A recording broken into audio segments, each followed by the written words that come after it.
Bonjour mes bien-aimés, donc c'est avec plaisir que je vous retrouve aujourd'hui encore pour de l'évangile de Luc. Aujourd'hui le chapitre 19 du verset 9 au verset 19. Donc ici dans les 8 premiers versets, il est écrit que les principaux sacrificateurs, les scribes, les anciens ont voulu en fait tendre un piège à Jésus en lui demandant par quelle autorité il faisait toutes ces choses. Suite à cet échange, Jésus leur adressa cette parabole en disant: un homme planta une vigne et on donna la gestion à des vignerons. Le propriétaire de la vigne en fait représente ici Dieu, la vigne Israël, les vignerons, les scribes, les anciens. Et poursuit en disant, donc le propriétaire quitte le pays pour longtemps, donc une absence prolongée, donc qui correspond en fait à la période historique de l'Ancien Testament. Donc le moment de la récolte venu, le propriétaire envoie ses serviteurs vers les vignerons pour qu'ils lui donnent une part du produit de la vigne. Mais les vignerons vont successivement les maltraiter, les outrager, tuer. Dans cette parabole, les serviteurs représentent les prophètes de l'Ancien Testament que Dieu envoya, mais que les rois, les chefs religieux avec l'assentiment du peuple ont maltraité dans l'Ancien Testament.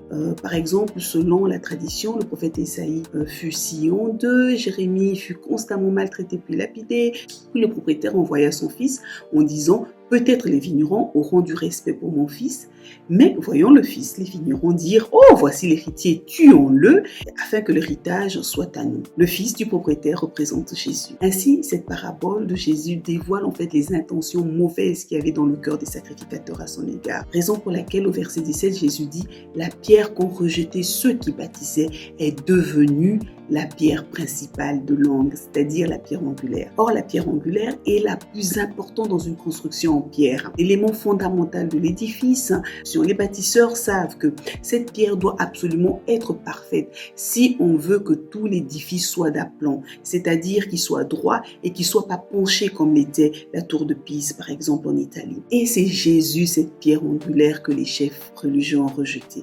Et pour nous aujourd'hui, en effet, si nous disons chrétiens, nous croyons en Dieu, notre vie est comme un édifice, un bâtiment de construction. Ce bâtiment est constitué de pierres qui représentent nos rêves, nos projets de mariage, des projets de notre parcours académique, professionnel, notre projet parental, l'appel de Dieu sur nos vies. Dans un tel contexte, tu peux te demander: dois-je rester dans le pays dans lequel je me trouve? Dois-je changer de travail ou poursuivre dans la même entreprise, prendre une nouvelle orientation professionnelle? Je suis à un carrefour de ma vie. Quelle décision prendre? Par cette parabole, Jésus nous enseigne que dans notre vie, dans tous nos projets, de toujours commencer par le placer comme la pierre la plus importante, la pièce fondamentale, la pièce qui va déterminer l'emplacement de toutes les autres pièces de ce que nous voulons bâtir. En d'autres termes, sur le sujet qui me préoccupe, pour prendre la bonne décision, je dois me poser la question de ce que dit la Bible. Si je ne sais pas, je ne connais pas ce que on dit la Bible, que je n'hésite pas à demander conseil à des personnes connaissant mieux la Bible que moi, par exemple mon pasteur, les anciens, les responsables de mon église. Proverbe 15, 22 nous dit: les projets échouent faute d'une assemblée qui délibère, mais ils réussissent quand il y a de nombreux conseillers. Encore, il faut choisir des bons conseillers. De plus, soignons notre vie de prière et de communion personnelle avec Dieu afin d'être à l'écoute des orientations et des directions que Dieu voudrait nous donner. Là aussi, les orientations qui viennent de Dieu ne contredisent pas ce que le Seigneur a déjà dit dans sa parole. Si tel est le cas, c'est que ces orientations ne viennent pas de Dieu. Soyez bénis.